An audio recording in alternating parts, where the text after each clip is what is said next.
Idan kana da wata buƙata ga Allah Subhanahu wa ta'ala, in har ka ci karo da wannan bidiyon, to bakin gwargwadon misali ɗan uwa ka tsaya ka saurare ni.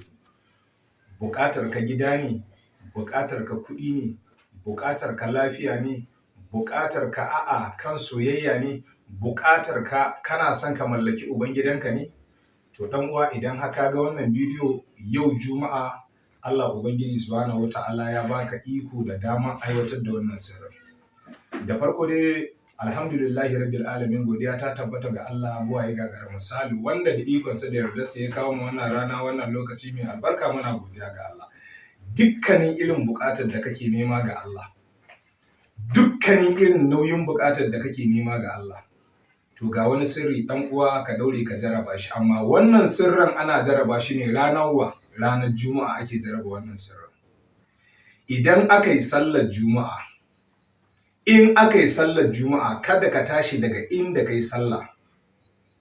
Ina buƙatar kai wurdi na ya wadudu, za ka ɗauke ta ƙafa 1111. Amma idan za ka yi wannan wurdi, za ka yi istighfari, za ka yi hailala, za ka yi salati ga fiyayyen halitta manzon Allah sallallahu alaihi wasallam. Sai ka ɗauki wurdinka na bismillahi ya wadudu, bismillahi ya wadudu, bismillahi ya wadudu, bismillahi ya wadudu. Ana ɗaukar ta ƙafa 1111. In an gama sallar Juma'a ka tashi inda kake. Dan uwa, abin da nake da bukata, idan kai wannan wurdin ka fito daga masallaci, kai kokari abin da kake da shi ka kyautata ma wani, ka sa wani cikin farin ciki.